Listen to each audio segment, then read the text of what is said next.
Hello, everyone. My name is Zinat Islam, and I'm the Relations Manager Academia Network at Yunus Center. Again, a very warm welcome to day 2 of the 9th Annual Social Business Academia Conference.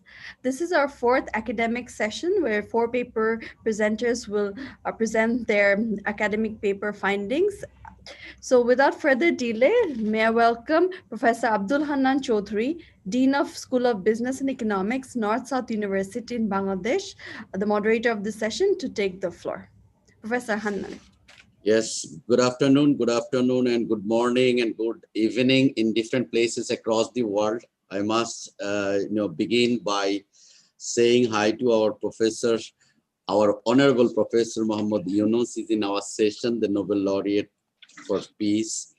And also thank you very much, all the presenters here with me. Kaji Nazrul Haq is there, I believe, and also Anderson Mark is there. And we have also Shambrizi Monachar and Wills Elisa. And finally, I hope that, Fernandez Anna and Perez Andrea, hopefully they all are there, and I can also see Farhana Ferdowsi is also there in our presentation session. I would like to say a few things in the beginning that, it has become a fascinating journey for most of us from since 2010. I believe, Professor Yunus also remember that I was also at Olsberg at the Global Social Business Summit, where we have been actually talking about academia sessions should be included in the Global Social Business Summit. And finally, this is our 9th Social Business Academia Conference we have been getting. And out of 9, I personally joined, I think, more than 7, 7 actually, not more than. So it is a great opportunity for people like us, those who are in academia with different orientation, and finally being able to understand the fundamental essence of social business in the context of the world that we are living. And we all have heard Professor Muhammad Yunus in the inauguration session yesterday, how pertinent it is in the context of the situation that we all are facing today during pandemic across the world. And these are all happened because human beings truly did not understand the essence of life and the consequence that we have made for our future generation, and we all are together stuck. Our economy is stuck, and we as a human being are truly in real trouble. And social business, as most of you know, that social business gained huge momentum over the last decade. Many universities, academic institutions, and professionals, practitioners have joined in the journey that are led by our honorable Professor Muhammad Yunus. Thank you very much that Bangladesh has taken this across the world, and I'm sure that, we all are going to take it even further in the futures to come. And that's why those who are across the world, I know that, many presenters have participated over here from across the world. Thank you very much for Colombian team, those who have initiated and also accepted the invitation of Yunus Center to host this time. And obviously, when COVID, after post-COVID, maybe we're going to be there even face-to-face to run this kind of session. So without further delay, further ado, I would like to begin. First of all, I would request one by one the presenters to start their presentation on your name. And briefly, I would like to maintain the time, so that I would request all of you to maintain your time within the time frame. You should present your, paper, and then obviously we are going to ask audience whether they have any questions or queries, and feel free to even ask that things to your audience. So, dear. Yes, Hannan, if you will allow me, I'll just say a few words before you begin. Okay, sir. Yeah, sir is going to give the introductory one. Yes, thank you, absolutely. Sir. Just to welcome. I thought you were going to be in the wrap-up session. Okay, thank you, sir. I just wanted to welcome everybody. This is a great pleasure to have you all here. So my job is to welcome you and remind you that this is a fascinating occasion for all of us. We all look forward to it, like Hannan was remembering his first time in Wolfsburg in Germany. We were thinking about holding this academic conference.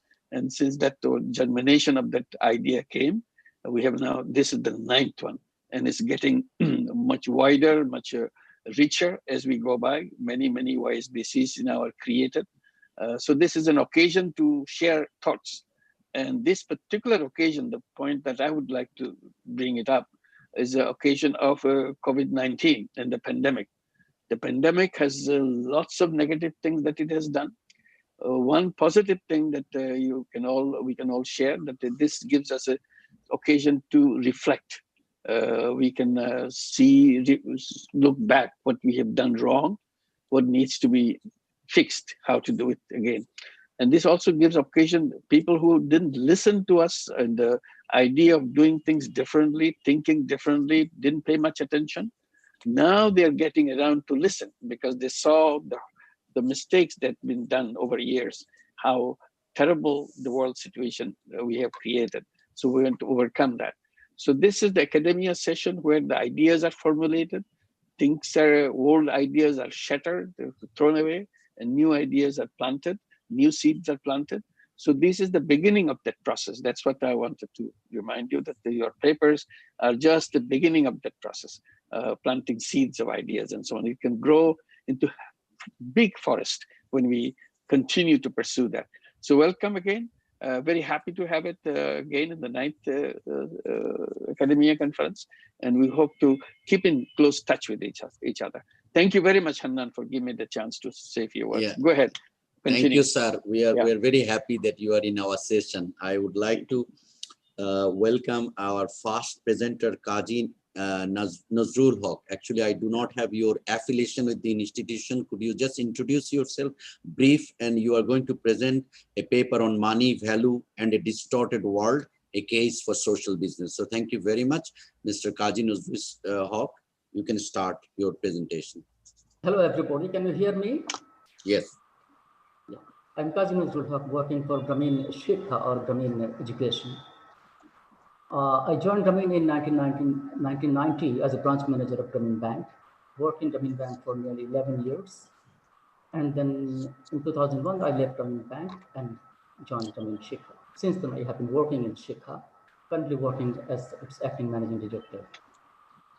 Now, I would like to share my screen.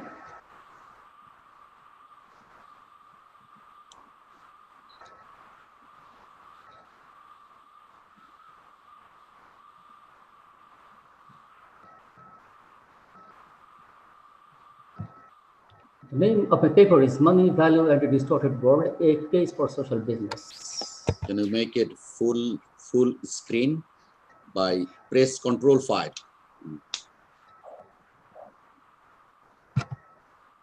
Yes, thank you.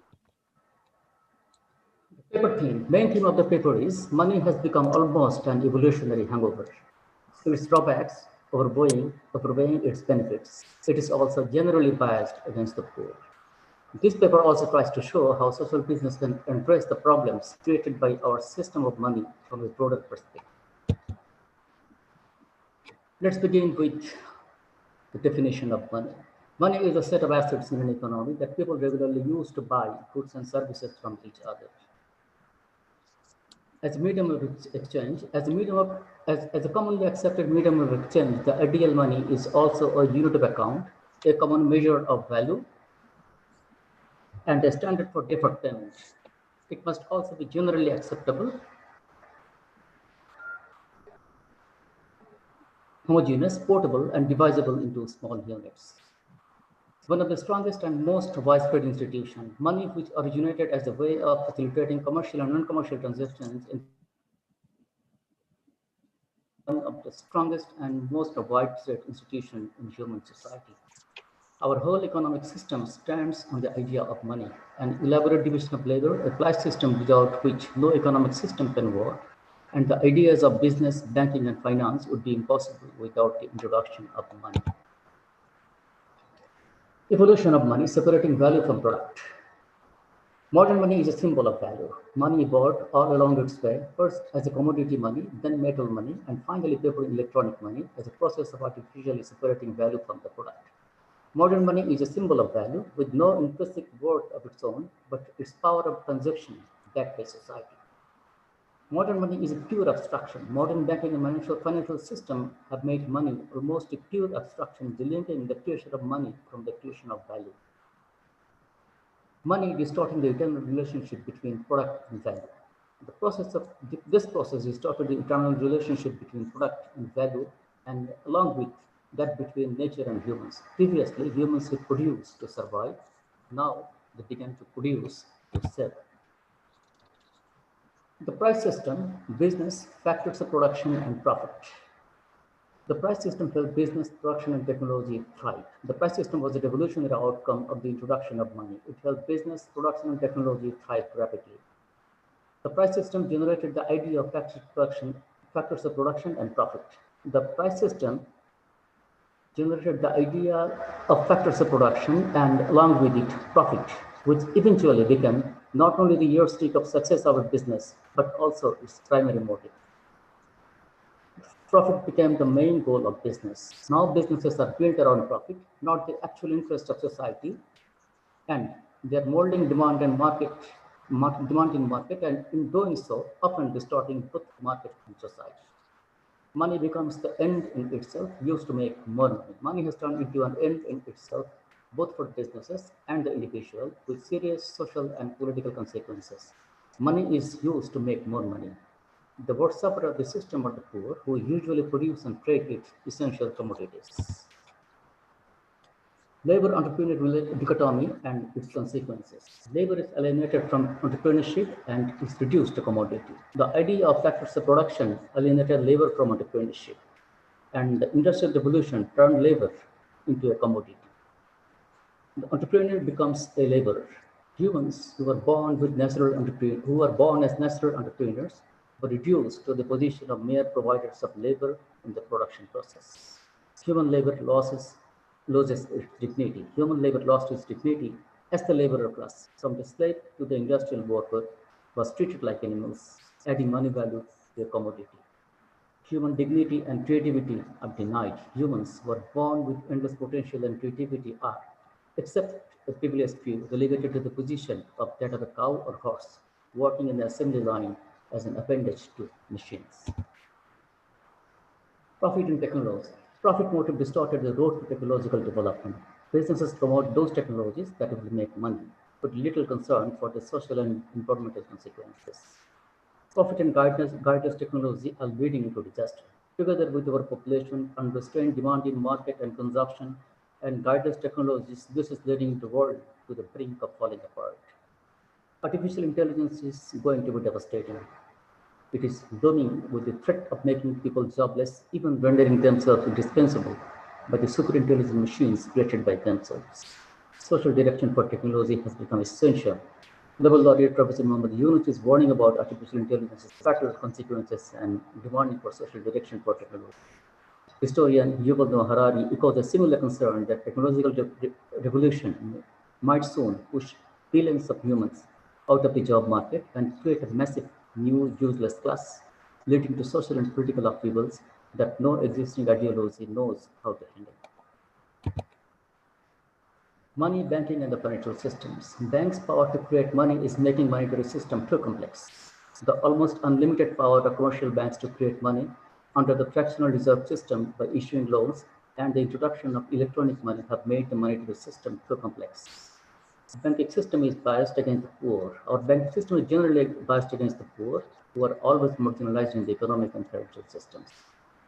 Money is used for speculation rather than production and consumption. Another consequence of the existing money system is that banks and other financial players pump most of the money, almost 98%, into the financial or virtual economy, consumption, while the real economy of production and consumption of goods and services faces money shortage. Those who are privileged becomes more empowered. Our system of money has molded the economic structure in such a way that those who are already privileged in the system can elicit more benefit out of it. Money and profit motive distorting social, economic, and political systems. How money and profit motive are distorting society. Our strange and highly biased system of money banking system, where the poor have almost no access, modern financial system where productive investment is largely abundant in favor of extractive investment, narrow profit motive of businesses and technologies, failure of the market mechanism to ensure distributive justice, and the natural tendency of money and power to concentrate and reinforce one another, now intensified by the power of technology, has sharpened the social, economic, and political divides. Consequences of money and profit motive. These have created problems like massive unemployment, deprivation and poverty, causal disparity, unprecedented concentration of wealth, unrestrained consumption, social alienation, mutual hatred and conflict, crime, increasing militarization of societies, enormous wastage and depletion of natural resources, and environmental crises that are threatening not only the core of society but also the biological existence of the human race itself. COVID-19 is an example of how the system distorts our priorities. The recent outbreak of COVID-19 and the colossal economic and human disaster created by it all over the world not only prove how fragile our money-based economic system is, but also how the system distorts our priorities in a world where billions of dollars are invested in the war industry, while even predictable threats to human health remain grossly overlooked. Money and macroeconomics. Monetary management is becoming increasingly difficult for governments. The almost unlimited power of banks to create money and the rapidly growing financial market and virtual economy in a strange system where the creation of money is delayed from the creation of value are making the monetary management increasingly difficult for governments, which are already burdened with enormous debts, besides their clumsy attempts at achieving fiscal and monetary goals through deliberate flow of money in a demand-driven, fluctuation-prone market economy. The poor are the worst sufferers of the system who are increasingly marginalized in the economic and financial system. Is there a way out? Addressing these problems calls for a fundamental reform in our business and economy on the basis of the following: recombining product and its value, rebuilding the structure of the economic system on the basis of real economy of production and consumption of socially necessary goods and services, and as Professor Yunus emphatically puts it, enriching the creative capacity of every human being. But this will need a complete reorientation of society based on proximity, cooperation, mutual trust and dignity, and collective responsibility under a system of decentralized and community-based production, management, and distribution, not in the current competitive system of mutual exploitation and personal profit-seeking in a so-called free market. How social business addresses the problems. Social business offers a framework for the reform by combining the power of the real economy, entrepreneurial potential of the mass people, and the dynamics of profit to address the pressing problems of society in a financially and economically sustainable and environmentally conscious way. Role of profit in social business. Profit in social business, instead of making money for the investor, is used to ensure efficiency and sustainability of the business, as well as enlarge the business to expand its service to society. Economic empowerment of and cohesion among people. Thus, social business empowers people economically and fosters cohesion among them as they strive together toward establishing an equitable and more inhabitable world for all. Grameen Bank is successful social business. The first social business, the Grameen Bank was created by Professor Yunus, is the first social business of the world. It has turned the poor, especially the women, into entrepreneurs. The bank has proved that every human being, whether poor or rich, male or female, educated or illiterate, is a born entrepreneur. A real tribal economic system. The bank has proved that a community-based, real economy-oriented banking, unleashing the creative capacity of people, can operate sustainably and be the cornerstone of a sound financial and economic system. It's a general replicable model. Grameen Bank model is now replicated in more than 100 countries as a means of alleviating poverty and unemployment, empowering the poor, especially the women, and boosting up the economy from below. Social business in diverse areas also bear out that social business can address most of the problems of society in a business way. Premises of social business. Social business is based on a radically different but naturally endowed with unlimited potential and is capable of contributing to the collective goals of society with equal dignity. Human beings are not essentially selfish. Both selfishness and selflessness are natural to humans, but it is empathy and selflessness that could be a universal value, not selfishness. Mutual trust and cooperation are at the root of human progress, not individual gain seeking. The purpose of business is to address the pressing need of humanity, not personal profit seeking, which is not essential for a business.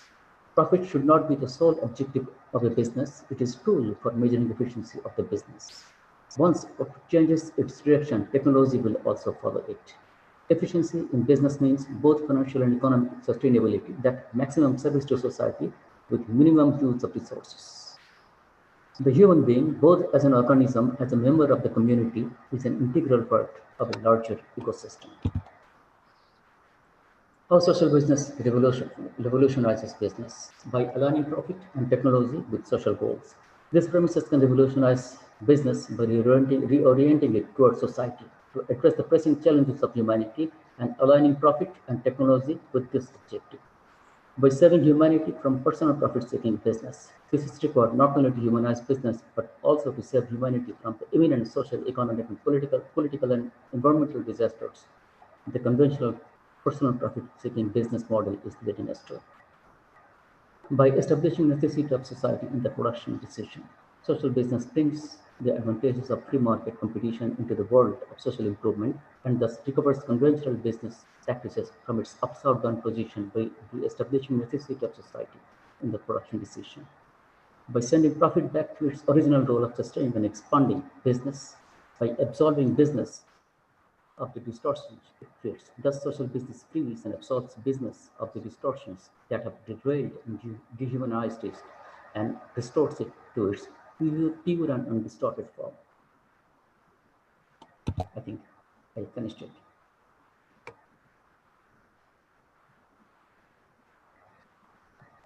All right. Thank you. Thank you very much, Mr.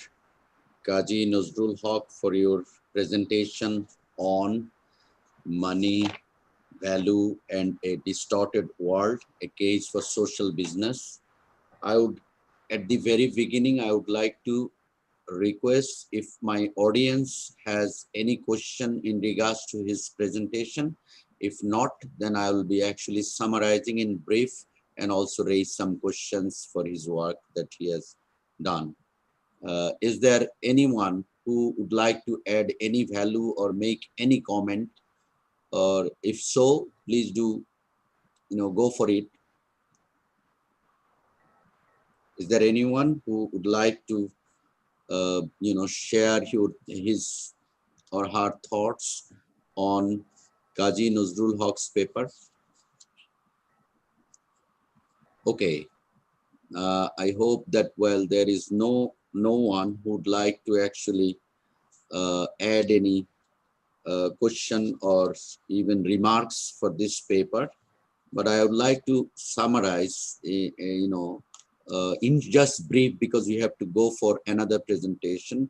I must thank you, Mr. Kaji Nazrul Haq, for your presentation, where you try to give a learning for us that, well, how a profit-seeking motivation puts human beings in trouble. You have rightly pointed out the example of Grameen Bank as a first social business venture of a type 2 type of, social business venture, and where a good example has been created through the empowerment of the poor women into the entrepreneurship.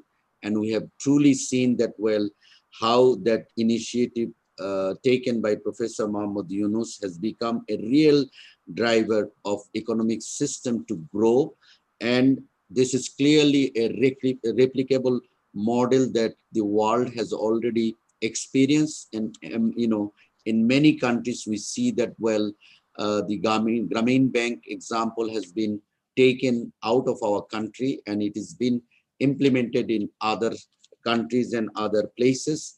Wonderful replications and success stories are there.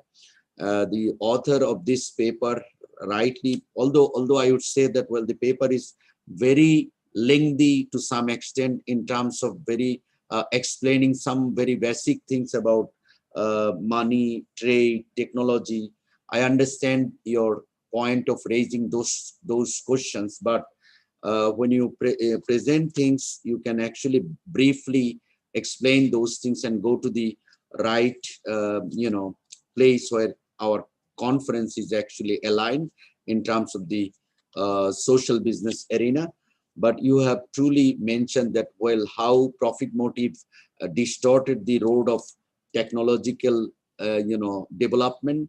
And you gave example that AI is going to be to some extent devastated, although there is a counter argument that, well, technology is a tool, and if you'd like to use those tools for the social benefit, you can actually turn it to that direction, and eventually one can benefit even from technology to use those things for social good and social development. So yes, this paper is going to alert us. Yes, although frontier technologies are anywhere and everywhere and surrounding, in our surroundings, obviously, these technologies can also be able to use and utilize for resolving the social issues. If we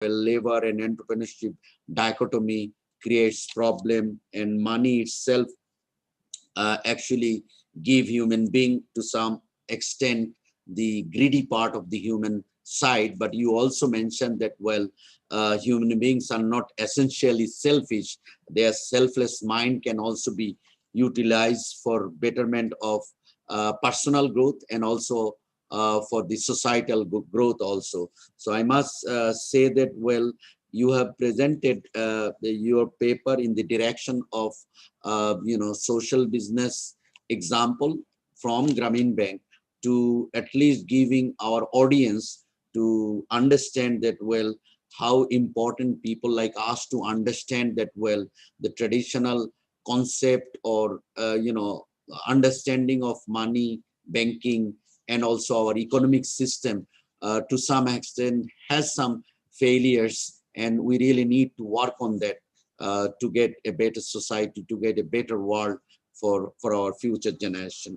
So thank you very much, Mr. Kaji Nazrul Haq, for presenting such a wonderful paper. And I would request the next presenter, Farhana Ferdowsi, who is going to present managing human resources in social business organization for creating shared value. So let us try to hear from Farhana Ferdowsi. You can go ahead, Farhana Ferdowsi. Thank you, sir. Can you hear? Yes, Everybody, can you we hear? can hear. Okay, thank you, sir.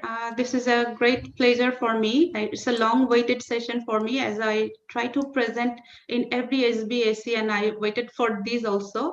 Now I'm sharing my screen.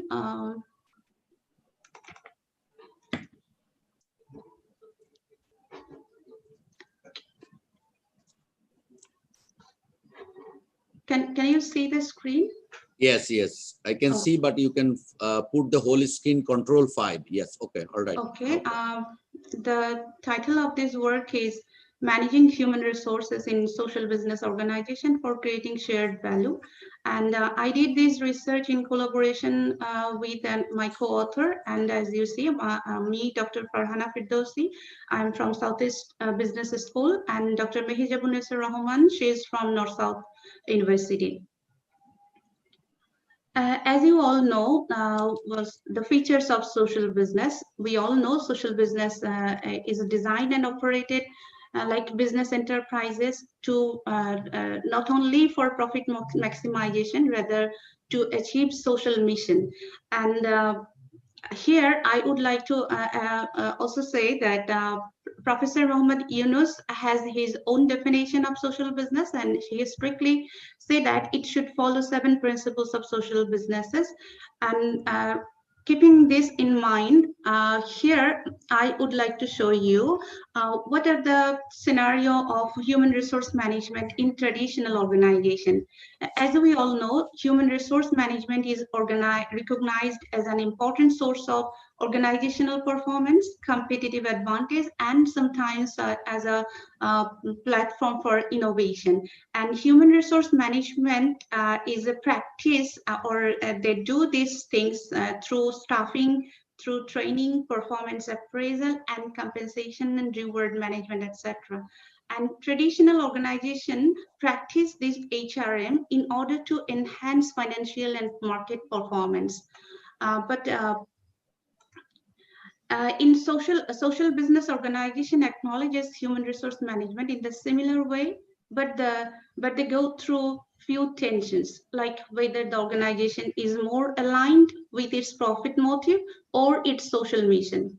They also go through some paradoxes like staffing paradox, like whom to hire. Should they hire the skilled and qualified, highly educated, talented people, or they should go for hiring disadvantaged people? As to some extent, sometimes research has shows that hiring disadvantaged people, it has some problem. Maybe the expected talent may be absent in those kind of people. So paradox is there. There is some challenges. Similarly, training, it can also impose training challenges, like if you hire a highly disadvantaged people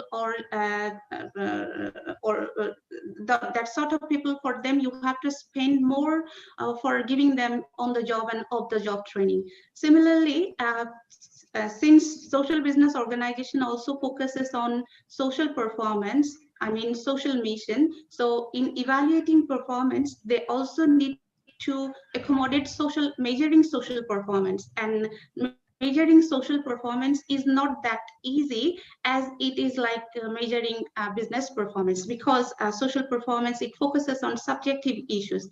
Similarly, the same challenges arises in providing compensation and reward packages, because social business will maximize benefit for all. So it has a focus, or it has a target to give wages sometimes more than market rate, or at least within the market rate. Now, social business also have to minimize their operating costs. So the question here, how they will manage, or how they will satisfy their employee, how they will give the reward to their employee. So there are lots of challenges when social business organization pursue human resource management practices. So social business enterprises practice HRM in order to create shared value. So now here we will see. Now, in this research, what is the research question? Does social business require unique human resource management practices? And the research gap here that we have identified, very limited research has been conducted, especially on HRM, especially on social business organizations. So therefore, our objective for this research is to examine the approaches of social business in managing human resource in order to achieve shared value optimization. Now, let me explain a little bit what is creating shared value or shared value. This shared value is recognized by different researchers in different ways. Some of them, they acknowledges it as a CSR, I mean corporate social responsibility. Some recognizes them as the shared value with sustainability. While Porter and Kramer, they have defined shared value as policies and operating practices that enhance the competitiveness of a company while simultaneously advancing the economic and social conditions in the communities in which it operates. And they have also argued that the shared value is neither CSR nor sustainability, as it creates social benefits through business model, not through additional non-core business activities.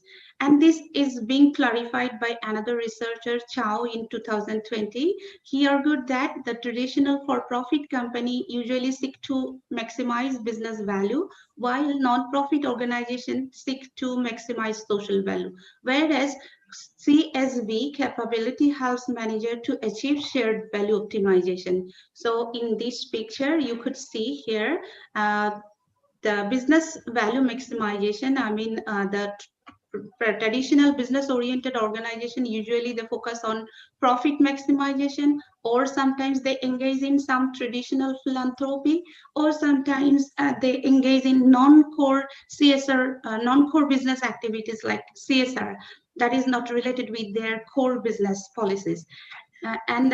Social non-profit organization, they usually focuses on maximizing social value. How our focus is here, creating shared value optimization.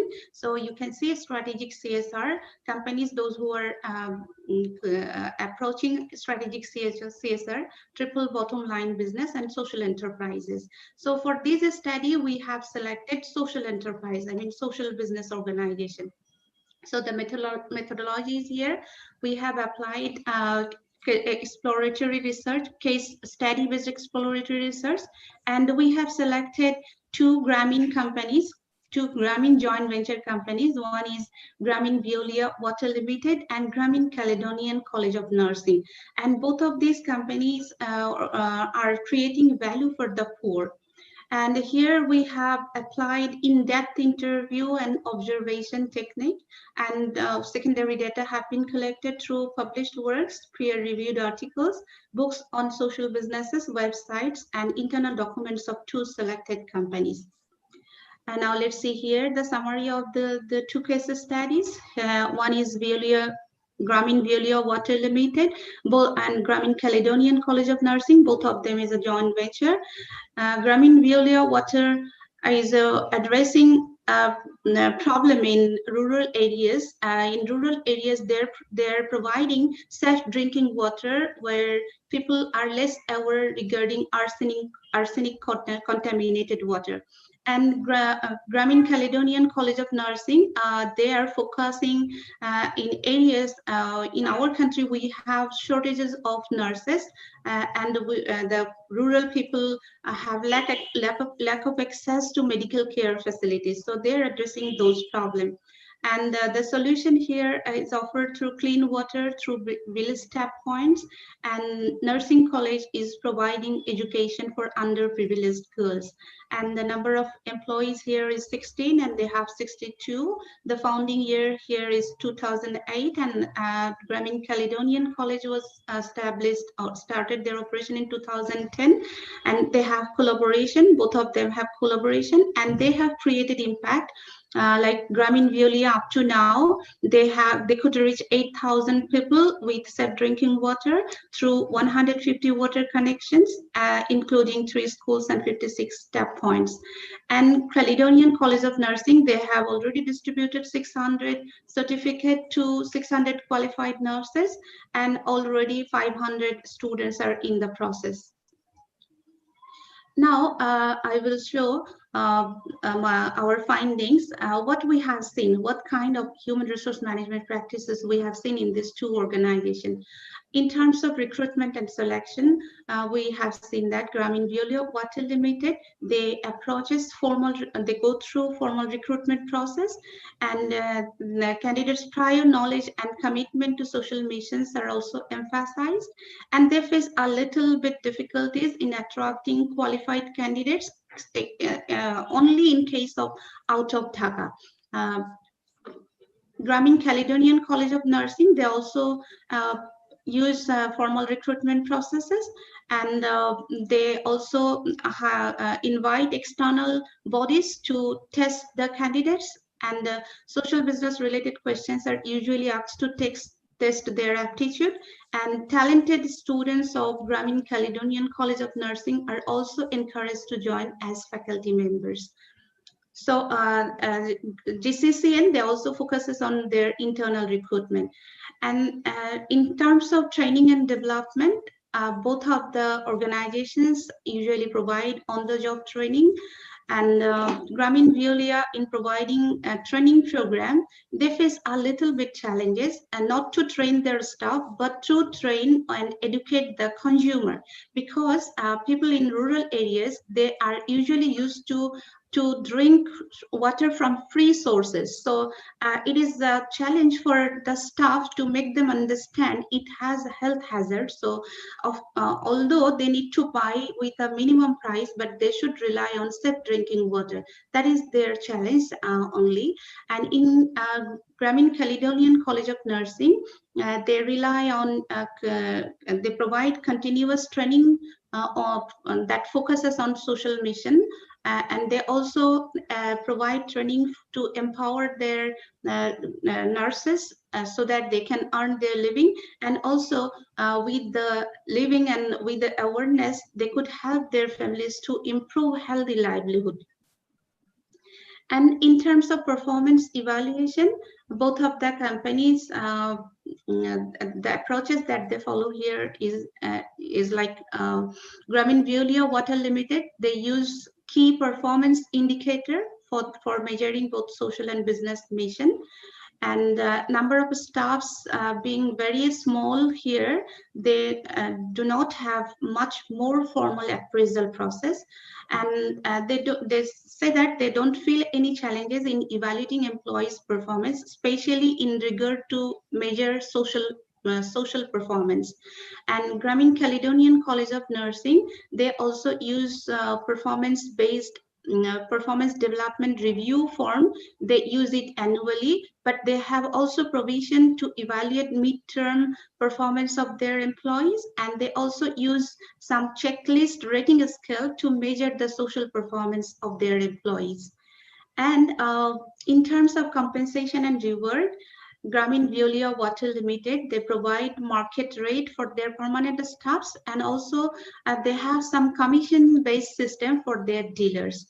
And since they follow rational process in providing compensation and reward, therefore there is no issue of challenges. They admitted that. And the Grameen Caledonian College of Nursing, they face moderate challenge in providing compensation and reward as they fail to adjust their salaries after raising government pay scale.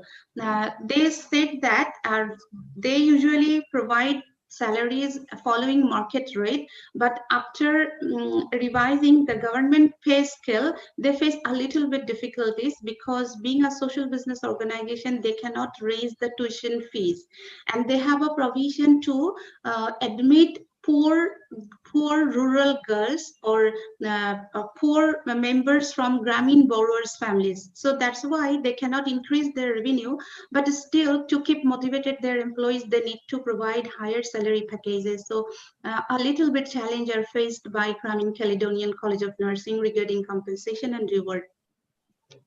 And in terms of industrial relations, Grameen Veolia Water Limited, they have family-oriented employee relations in their organizations, and everybody do their works with great pleasure, and that's why they see the lower turnover in their organization. And Grameen Caledonian College of Nursing also mentioned that they have democratic relations with their employees. They get chance to give their input in decision-making process, and they acknowledges that due to this participatory environment, they have very low turnover. So that's our finding. So we could see that human resource management practice in these social business enterprises is not very different than traditional organization. The only special focus is achieving the social mission or shared value optimization. And we, as you have seen, they face a little paradoxical challenges because the company yet are not big enough. So we recommend they should to rely on a high performance human resource management practices, and attracting, developing, and retaining right kind of people.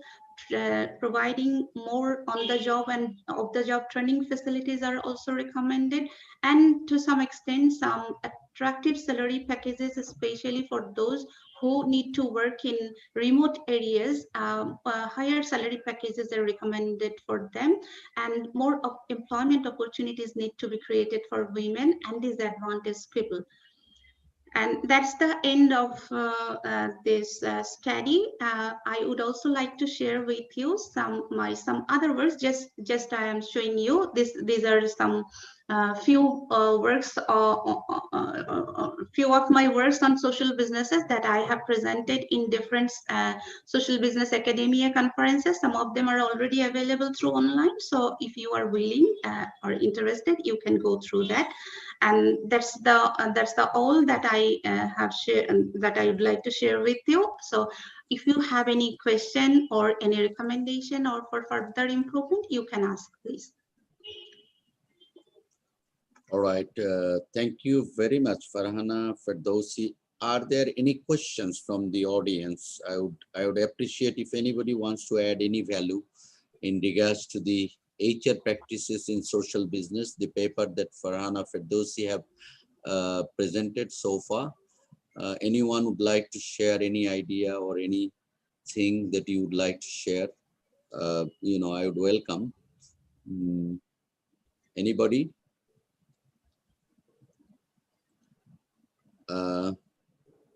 If not, I would like to actually say that, I have a question. Okay, thank you. Go ahead. Go ahead. This is Jahangir. Okay, I would like to know about the financial sustainability of Grameen Valian, whether they have enough income or to cover all the expenses, and then after that, do they have any surpluses? They mentioned that they didn't reach yet the break even yet, and they have yet to reach the break even.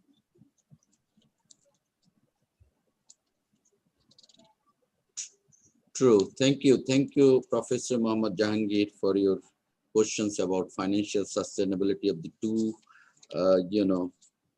social business venture that actually Farhana has shown us in her paper, particularly Grameen Vulia and Grameen Caledonian Nursing College.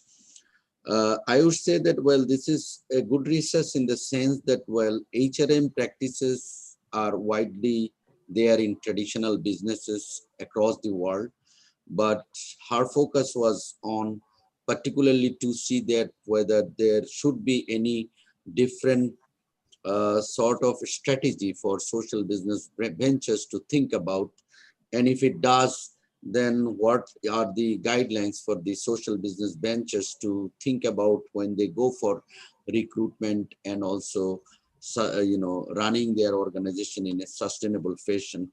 The author, she has tried to give us sort of understanding and the about the two types of businesses, the traditional profit-making business as opposed to a social business organization in terms of we know the difference. One business has social mission, social motive, social problems to be resolved. The other has, generally profit-seeking strategy all the time to maximize profit. But she tries to also focus in narrowing fashion on staffing, training, and performance and compensation side of the human resource aspect, and try to take it to the social organization in terms of the staffing paradox and training paradox, performance paradox, and compensation paradox, because she eventually tried to show that, well, social business organization, one of the fundamental or core objective is to create shared value, and that's what was her objective in terms of the shared value optimizing. And that is what actually she tried to tell that, well, even though we know that in traditional businesses, CSR or some philanthropic approaches are taken by all those traditional businesses, but clearly, social business ventures are focusing always social value maximization because they are by definition that it's not totally non-profit, but it is profit cannot be taken beyond their investment. So we know that, and she tries to actually segregate those things between and among the traditional profit-making businesses as opposed to social business organization where she actually given us example of Grameen Veolia by comparing their situation that Veolia, even though they have only 16 employees, but they could at least create a service process for 8,000 people. 3 schools are there and 56 tap, point from where the waters are given to the, appropriate people, those who are, vulnerable in the sense that, well, it's an arsenic, a dominated place, and clearly they are actually serving a social objective. But and as comparing that organization to the Grameen Calodian Nursing College is a totally service oriented different type of organization where they are truly focusing for training the poor women from Bangladesh, and up to now 600 certificates have been given and 500 are under process. 62 employees are there. She studied both Veolia and also Grameen Calodian College, and try to understand that, well, what can the author suggest about those social business ventures to focus on in terms of running an efficient HR management thing, and that's why she gave a scenario that what Veolia is doing in on-job training as opposed to Grameen Calodian College is actually focusing on social mission training, and they are truly empowering the women. And, so those scenarios she has given us, and I think we have been enlightened, and eventually she tried to tell us that, well, yes. Any question?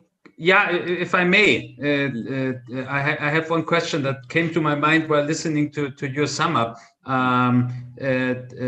Farhana, have you come across any comparable situation? I mean, shared value is a very global concept. Have you come across any research for your great paper on how these paradoxes are solved elsewhere?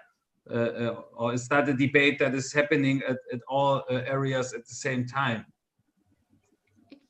Okay, thank you for your question. Actually, the detail of this paradox are written in my paper, in my manuscript. Okay. Good, thank you. Looking forward to read it. Thank you. Yeah, I think in her paper she also detailed out all those things as you have mentioned also, a global perspective of practicing in HR management, but definitely she tried to narrow it down for the social business venture in terms of attracting people to work for the social business venture. And their motivation is very important. They have to be socially oriented. They have to have a mindset that they are resolving a problem in this society rather than always focusing for attracting salary, this and that. Although she suggested that, well, for some organization, you can give more remuneration or more salary or more benefit. But then again, as Professor Jahangir Alam actually asking a question, in terms of the sustainability of the financial sustainability of the organization, I think anyone who does social businesses or operate those kind of things, they have to always go back and forth and check that what is the financial sustainability situation. Otherwise, it is not viable to continue. As she was also mentioning that, well, Veolia is not yet at the break-even point, then how could they actually even give more money to the employees and those things, although it is very important because we do not want to differentiate between the workers or people, those who are going to be in the staffing.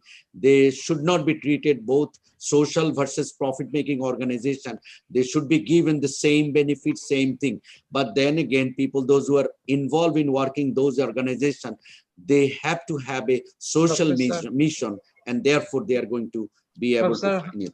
Thank you very much. I would go for next paper. Yes, please. No, just I would like to draw your attention to a quick question from the audience. It's a very important question, but I would like to request Farhana to very briefly answer the question. Should I read out for you? Yes, yeah, you can read it out. You can read it out. Do you think social business HR needs to hire specific type of employees who has social objectives in their mind? It's a very good Yes, question. yes, I think so. And the organization that I took interview, they have also focused on that issue. They mentioned that during the recruitment, they rigorously test their interest, whether they have intention to work in remote areas, work for the poor people, and work took all kind of challenges to reach the social mission. So the recruitment process ensured that question. Yes, Dr. I Ahmed think, Chaudhary, we are running out of time. yes, I We think need we are going finish to wrap quickly. it up, and then we are going to go for this next paper. Shamsriji and also Elisa Williams are going to present how the second quantum revolution could empower artificial intelligence based social business to implement the UN's SDG to coming decade of action. Go for it. Thank you very much, Shamsriji. Yeah, I hope you can hear. Yes, yes, we can hear and make the screen full screen. Hello. Yeah. Okay. Okay. I hope you can hear both me and Elisa Wilms. We are 2 or 3 co-authors that have worked on this paper. Dr. Markus Krutzig is lecturing right now and could not join us. This is a very interdisciplinary work. I would like to highlight that in the beginning, as my own background is in political philosophy, global justice. I've been involved in different affiliations with the social business movement for more than a decade. And just recently we co-founded the Yunus Social Business Center at Leuphana University in Germany. And my 2 co-authors, Alyssa, who you will hear in a moment, has a background in the real science, so to say, of quantum physics. Yeah, we try to work on the what this artificial intelligence can offer us aspect of this conference. And we are very thankful to be able to present to you our findings right now. Okay, let me start. There has been a lot of theory and practice on the relationship of social businesses and artificial intelligence over the last years, coming from different disciplines. Just to sum up this main argument that many have made, that when we want to achieve the Sustainable Development Goals, which is an aim Professor Yunus and many of us have been working on for a long time now, of course in different capacities, then we will need artificial intelligence. As you can see by the quotes that we also use in our papers, it is become a common knowledge that AI has the potential, as Professor Gross puts it here, to support significantly the work of people who are addressing social problems. And that is also an understanding that has resonated with the technology community, so to say, that is driving the technological developments of artificial intelligence. Just take Microsoft as an example, which here points out that the whole social entrepreneurship, as they say it, is using AI to pioneer new approaches to solving the problem the world faces. So our basic arguments is we need to speed up to make the decade of action a success and to reach the Sustainable Development Goals. And we know that artificial intelligence can help us to be successful when it comes to this. Now, our hypothesis, which builds up on this basic finding, is that what it has been called the second quantum revolution, which Mrs. Wilms will introduce you to in a second, is of high value when it comes to make AI really a tool that social businesses can use to achieve the Sustainable Development Goals. That is for many reasons, and I can tell you that we have been interested in working on this partly because the quantum technologies are gaining a lot of research interest in funding right now. And we hope with our paper that we're presenting here to bring these two worlds together. A lot is happening in the world of quantum physics and quantum technologies. A lot is happening in the world of SDGs and social businesses. And we would like to close the gap a bit. Now, what quantum technologies mean, you will hear from Alyssa. Hi, so quantum technologies are a wide field, and let me explain you very roughly, because of the pressing time, what this is all about. So right now we're at the decade of the second quantum revolution, which basically means in the first generation of quantum technologies, we were trying to understand what quantum mechanics is. We're trying to build the math from this, and we were trying to find out with the experiments what happens if you shrink the world to the tiniest of physical particles right now, or to a very tiny physical particle. And the second generation of quantum technologies really makes use of the power of what is in there.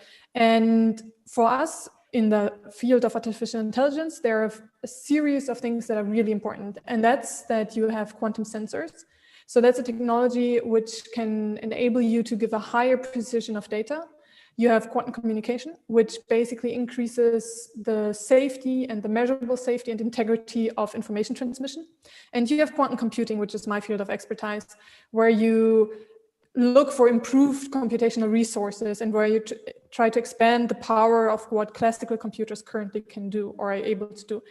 To go into details of how this is working, well, we have to talk about superposition, entanglement, uncertainty principle, which is way beyond the scope of this paper. But let's go on and let's try to explain a little bit how those quantum technologies really affect artificial intelligence and how this can help SDGs or to reach the SDGs. So when you develop artificial intelligence, you talk of something that we call the development cycle. So this means you have artificial intelligence agent, you have a model, you have data scientists, you have to aggregate the data from reality, and you have all kinds of problems across this entire cycle. So one of the problems is that you often have very imprecise data. So quantum sensors can help there to really get differentiated data acquisition, especially in areas like deep sea research, weather research, climate research. The next thing with the quantum communication, safety is a vital issue if you try to communicate the results of artificial intelligence, but also if you try to aggregate sensible data. So safety and integrity is crucial here. And last but not least, just exemplary quantum computing can help sampling from distributions which are classically not accessible. It can improve the performance of machine learning training and classification tasks, which in the end can help artificial intelligence really reach to the next level. So we will call for something that Manu will explain shortly, which we call the quantum decade of action. Yeah, that is exactly the next level. Thank you, Alyssa, that we just heard about, because we believe quantum technologies, which have widely been described as being hugely impactful, and as we just learned, the first revolution of quantum technologies decades ago gave us the internet and many other things that we now build our models on. This comes at a time when the decade of action needs speed, as we argued earlier. So that is the quantum decade of action we think will need, and which would help us a lot. As you can see here, we are closing our paper, which is really a position paper, arguing that this is a valuable thing to look into, by a bunch of points we believe need to happen. First is we need more interdisciplinarity, which is something, of course, this conference, the 9th Social Business Academia Conference is already making happen by having us presenting this paper, because the research and transfer issues we need to solve cannot be solved by a single discipline. We need a better understanding, I believe, in the social business community about the possibilities that come with AI, but also with quantum computing and quantum technologies, so that we will see social business models that build up on these technologies. And vice versa, in the scientific communities working on AI, working on quantum technologies, we need an understanding of the possibility to use these things not only for money making, but also for solving the problems that have been laid out to all of us by the Sustainable Development Goals. And we believe, and that is also in the paper argued with some evidence behind it, that social businesses are a really good way of transferring this scientific knowledge into real impact. But we need more research on that. We need more models on that, which is also, this might be the final point, why we want to invite all of you. This paper partly has a list on quantum technologies as that might be used on social business approaches on SDGs, but this is a living document, so we will come up at some point in the near future with an editable list that is a resource for both research communities. Everybody can give its input so that we have a living document that everybody can look into to find inspiration. Anything to add, Alyssa? Yeah. Yes, maybe to close up on this living document. So we tried to put the quantum research into the context of each SDG. And this is really valuable because people without the knowledge of quantum technologies can make use of this and foster their artificial intelligence, but also directly their company from that. And we will share the link, and people are more welcome to share thoughts and put information in there. So this really grows. All right. Professor Hanan? Yes. Professor Hanan, Yes. sorry for intervening again. Our next presenter, Anna, she has a lecture to deliver. Can we give her the floor to present the paper and take the questions after her presentation for both papers? Okay, no problem. Anna, you can go ahead with your paper. I know that you are going to present on social entrepreneurship topology based on GEM data. Okay, thank you very much. Sorry for the press, but I have class in half an hour and I have to leave. So, well, let me then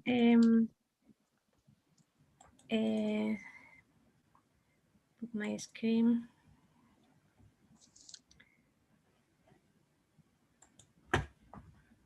Okay. Can you see it? Okay. Yes, I can see. Okay.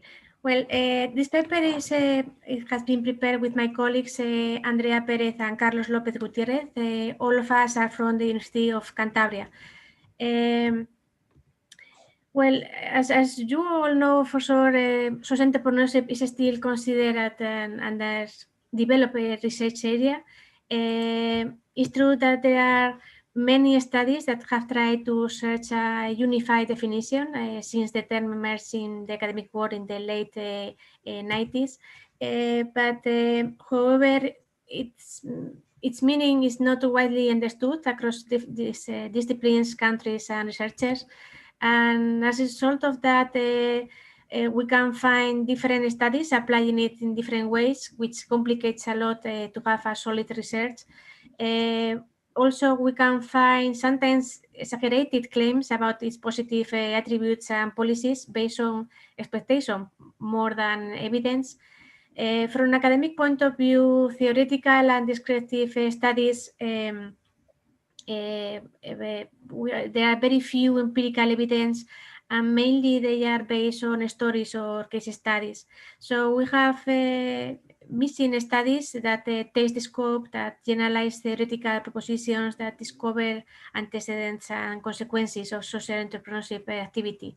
And also there are missing studies about more analyzed differences among different cases. So based on this limited previous research and accepting the hypothesis that maybe it's impossible to find a unified definition, this study aims to contribute first, defining a categorization of 3 types of social entrepreneurs, and second, exploring 3 characteristics. In our case, we analyze age, gender, and education. And we want to explore similarities and differences empirically through the application of a quantitative research method. Well, if we have a look to the literature, we see that there is little consensus on the definition. The conceptual framework is very broad and covers different types of initiatives and legal forms. Social entrepreneurship has developed within academia under what we can call like an umbrella construct with a wide scope and ambiguous boundaries. But it's true that in all of them, in all of these definitions, the fact is there are something in common. All of them has in common that the underlying drive, which is to create social value more than personal or financial value. And it's also common that the activity is characterized by innovation or create something more that is not simply a replication of something existing. The main points that we can find, or the main disagreement points, are related to two things. One is the business mission. We can share social versus financial mission, and the source of income, how they get the money, if they are market-based or not. So we can find plenty of studies that give us a definition. Some of the most reference or some of the most present in literature is in this table, and it's also in the paper that we have presented. And our colleagues, De Forney and Nissens, suggest three dimensions: the nature of the social mission, the type of economic model, and the governance. But still, there are many different definitions. So maybe it's time to change and instead of look for a definition, to try, because maybe it's impossible to find one, maybe it's time to try to find a categorization that could help us to research. A categorization that should avoid the classical consideration that commercial versus social entrepreneurship, like something different, because in fact there is a continuum from purely economic to purely social. And even at the extremes, there are still elements that are in both realities. So based on these ideas and based on also in the literature that we have studied, we consider three different types of social entrepreneurs. First, we consider what we call the commercial entrepreneurship, or traditional or regular entrepreneurship, which is the classical one. Among the social entrepreneurship, we divided in three types of social entrepreneurs.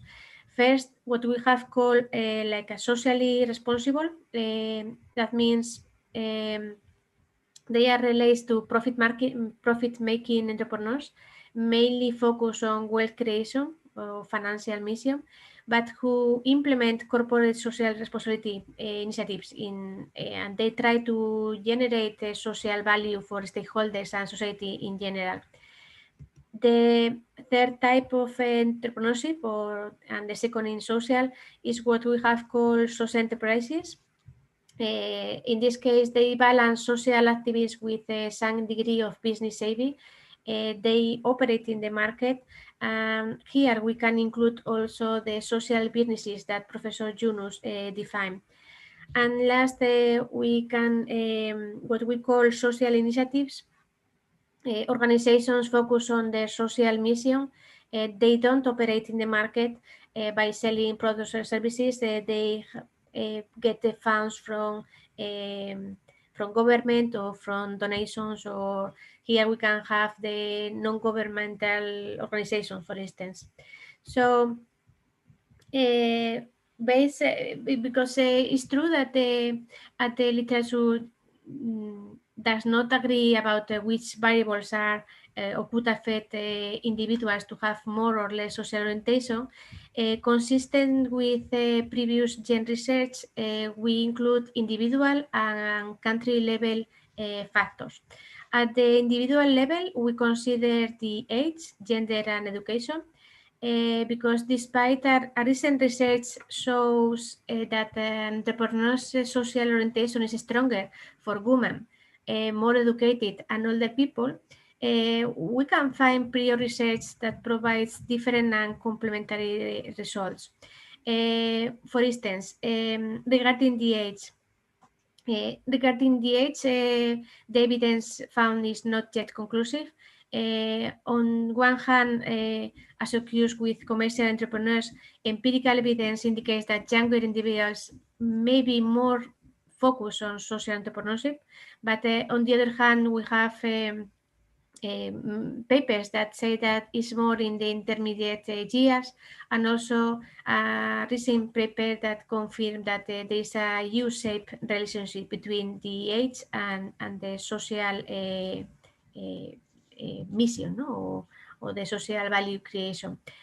Gender is also another factor that has been studied a lot. While there is a broad consensus on the greater propensity of males in commercial entrepreneurship, there is this difference is not as high in social entrepreneurship. About education also conditions the decision to start up a business. In the case of social entrepreneurship, it seems that higher education implies greater training and greater a bigger or a bigger intensify in social entrepreneurship. And finally, about the country level, we use the level of economic development of the countries, because using gen data, we see that there are differences among the countries. It seems that social entrepreneurship is a phenomenon strongly driven by the wealth of the wealth level of a country, and some papers suggest an inverted U-shape because it's at the beginning is bigger and then it goes down. And also this variable, the development of the countries, we can find evidence that it's a factor that moderate other variables like the gender or the education. So taking this in account, as I said before, we use gen data. Gen is from the Global Entrepreneurship Monitor. In particular, we use data from 2015 because in that year there was a specific section related to social entrepreneurship. In this year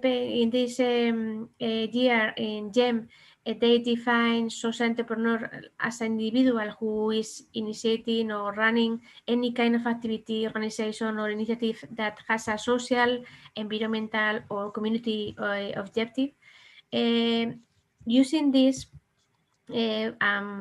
following 3 steps, we categorize the entrepreneurs. First, depending on that definition, we distinguish between commercial and social entrepreneur.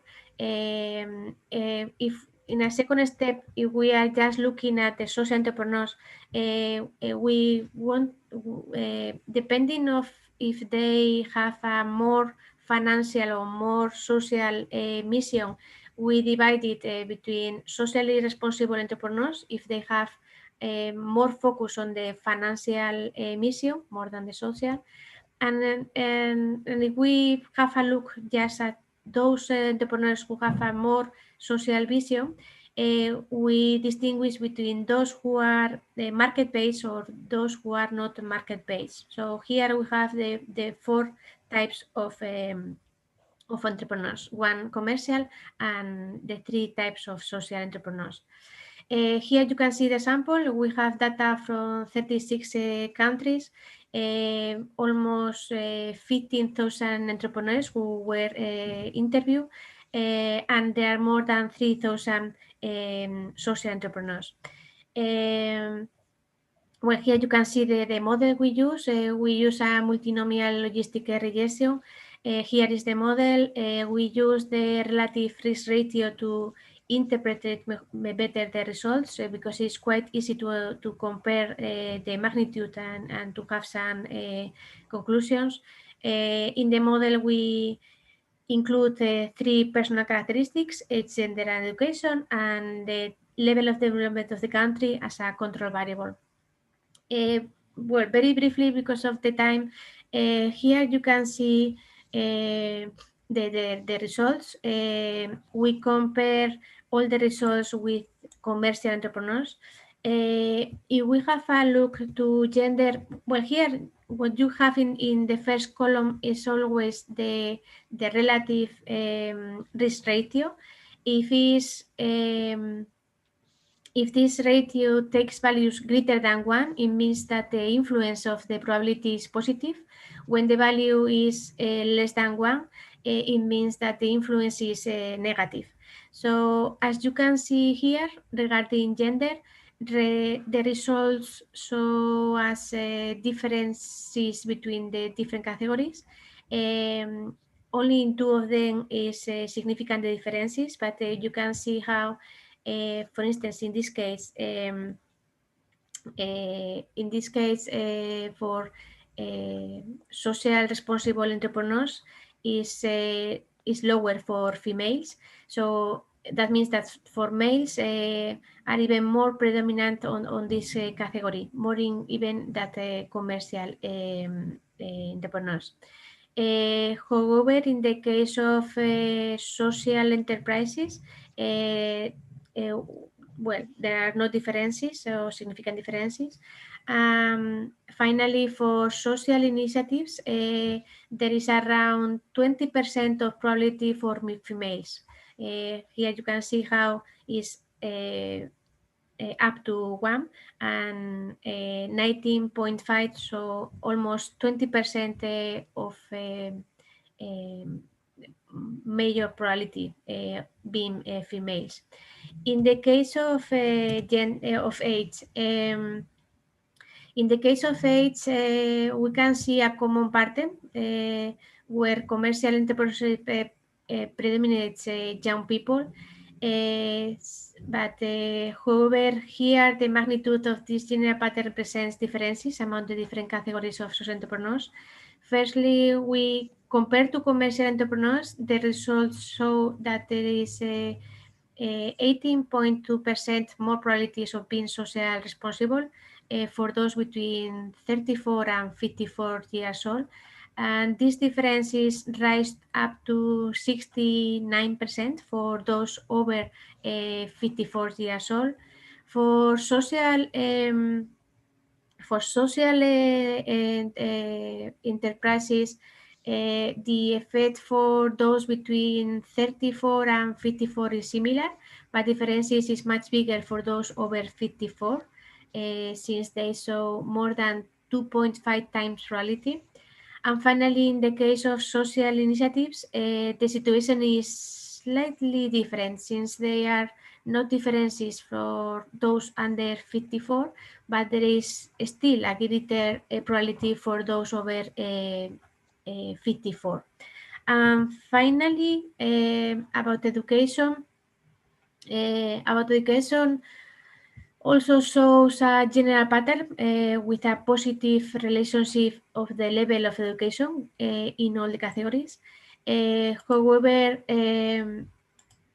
the different categories of social entrepreneurs have a not homogeneous behavior, since there are differences between them. In the case of socially responsible entrepreneurs, those with secondary education show a probability more than 30% greater compared to commercial entrepreneurs. For social enterprises, the effect for those with secondary education is similar, but the difference is much bigger for those with higher education.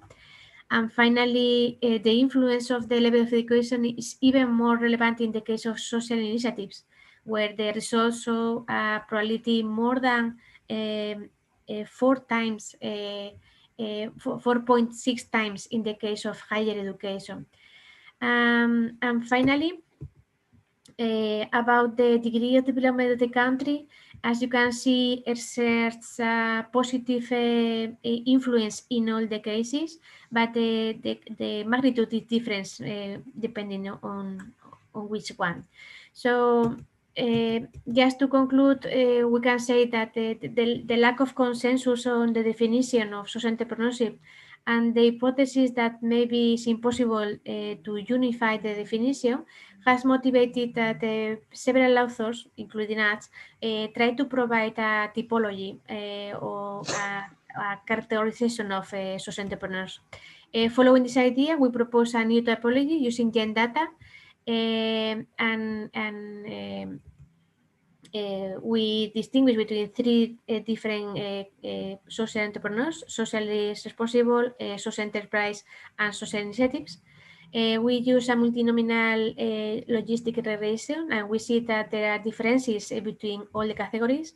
So we put the focus on the personal characteristics and the level of development of the country, but we can see that there is a common pattern with confirm that each typology has different characteristics and should be studied separately. Just to say that as all the papers and studies, we have some limitations.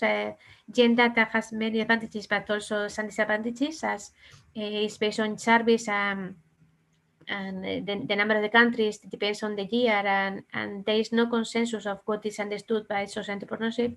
And we like to keep studying, including different variables like cognitive variables. Thank you very much. And if you have any questions or if I can answer any questions, I can be here until 13, 15 minutes more. Thank you very much. Thank you, Anna, for presenting social entrepreneurship typologies based on GEM data. I would like to wrap up these two papers. Actually, is there any question for Anna first? I would like to ask the audience if you have any specific question, because she has time limitation. She has to leave in just 10 minutes. Maybe after that, we are going to come back to Alisa Wilms and also Shambrizi's paper as a wrap up of our session. If anyone has any pertinent questions in regards to Anna's paper, I would welcome all of you. I have one question for Anna. Anna, what's your dependent variable? Actually, I missed the slide. What is the dependent variable of the model that you have run? Yeah, well, the dependent, we have the four types of entrepreneurs. The value takes the value 0 if it's commercial, is 1 if it's socially responsible. It takes the value 2 if it's social enterprises, or 3 if it's the case of initiatives. So is it a multi-level logistics? Yes. Yeah. So is it a is it a binary variable, or is it? No, it's not binary, because she has run a multi-level, logistics. So it's there are 1, 2, 3, 4. It's a categorical variable. 1, 2, 3, 4. Yeah. So, yeah. Can you see my screen now? No, it's okay. So this answer is okay. We can see that. Only I have a question about your the pseudo R square is small. How could you explain that things? And of course, I understand that, well, multi-level regression explanation in regards to 3 different types of,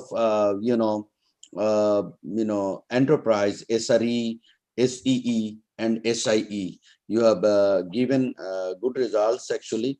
The paper, actually, Anna was trying to present, actually, initially, she has actually raised a question about the lack of definition of social entrepreneurs in different studies. And that is in both descriptive and also in quantitative build of case studies. So actually, she was, she was trying to point out those disagreement related to business mission to the social source of, mission as opposed to the source of income. And then eventually she have come up with a different type of social entrepreneurship with commercial versus 3 different categories that she has designed, and finally been able to run the analysis on the GEM based data and eventually concluded from there. I think, in my view, it's a good attempt. I would say, but your pseudo R square is a small and also variance inflation function. The VIF is also 1.68. Can you explain that? But I know that well. Your hypotheses were significant in 5%, 1%, and also in 10% level. Okay.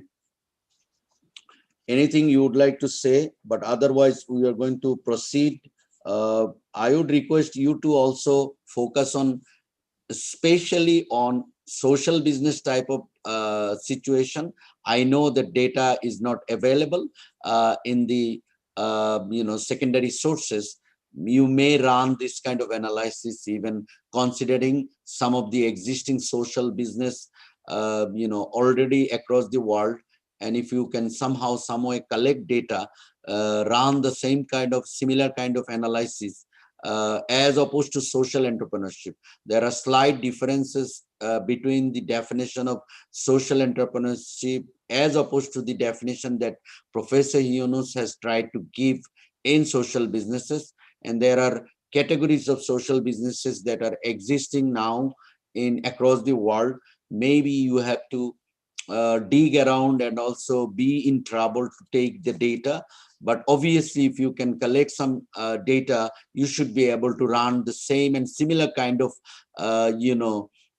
analysis. Even there are multiple, multi-level logistic regression you can run, because even in social business, you can categorize, type 1 and type 2 type of businesses, and also categorize businesses in terms of producing product or in terms of generating services, or even like today you have seen education sector and other sectors, sector wise you can actually differentiate and run this kind of analysis that can take you research even in further level.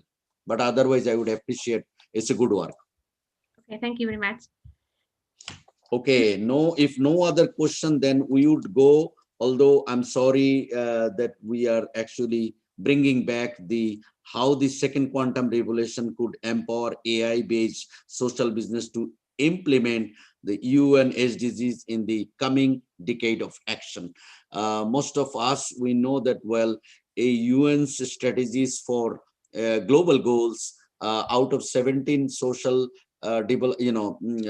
SDGs, sustainable development goals, many of the goals that the author of this paper, Shamrizis and other, Elisa Wilms, they try to relate it with the advanced and frontier technologies can also help resolving, addressing some SDG goals. And they have categorically mentioned that all the, out of 17 SDG goals, especially in the paper, I see that they have focused on SDG 7, SDG 13, SDG 9, 12, and also SDG 16. So they have tried to show us that, well, AI or advanced technologies nowadays that we all are talking about, deep learning, machine learning, and artificial intelligence, neural networks, genetic algorithm, and all those things can actually help even resolving social problems. So I must thank actually this author if there is no such question from the audience, because bringing into the academia that quantum revolution and also segregating the quantum revolution into quantum technologies by giving emphasis on sensors, quantum communications, and quantum computing. These are this is a good attempt, I would say, because nowadays technology that we all are talking about, and we know that technology is a tool that we can use for even social good and betterment of the humanity.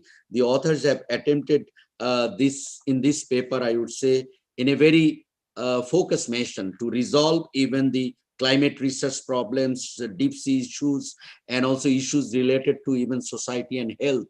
Heavily in the upcoming days, AI can resolve some health issues of human beings, and artificial intelligence can help enormously in that respect.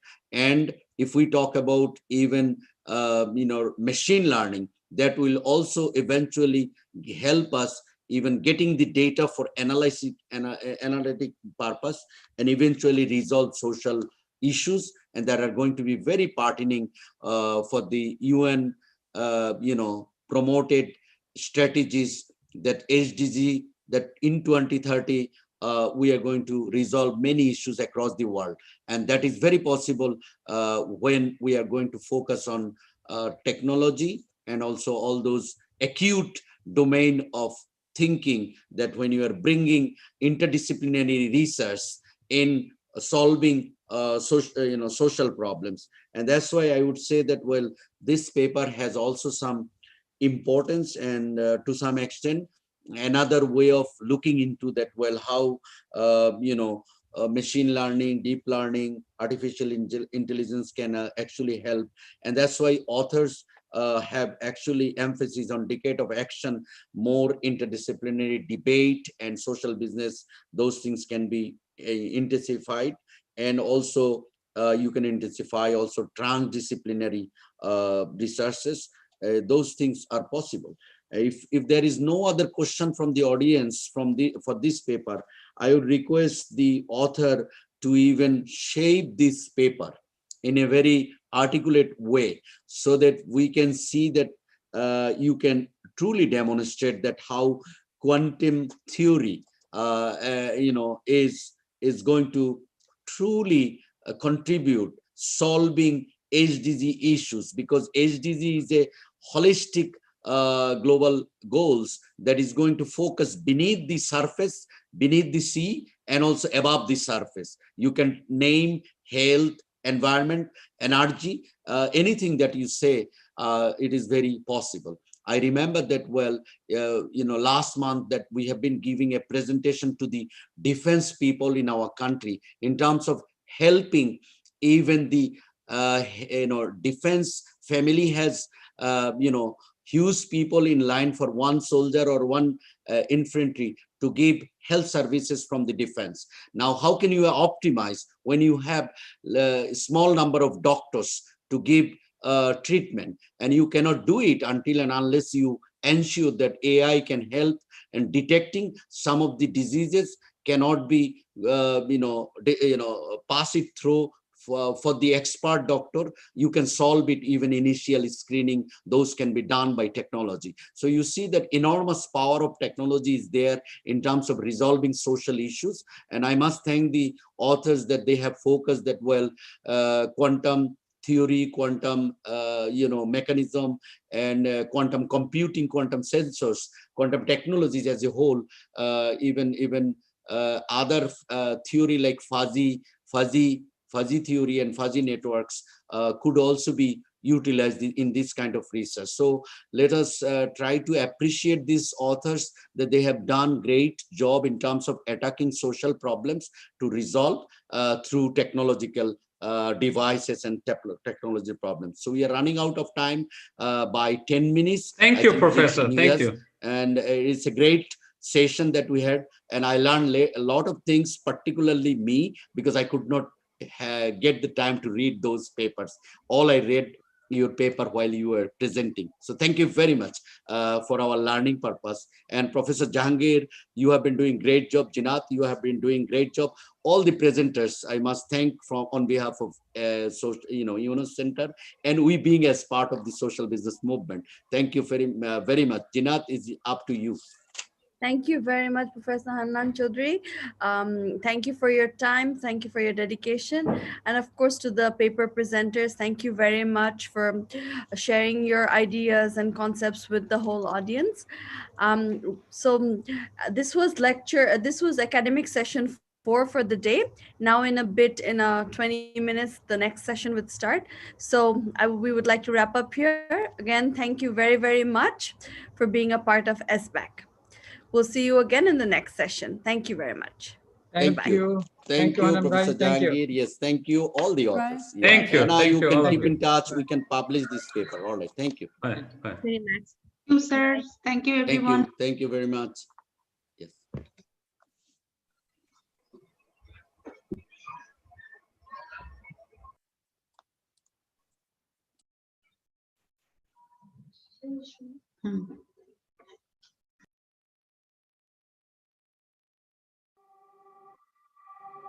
Hmm.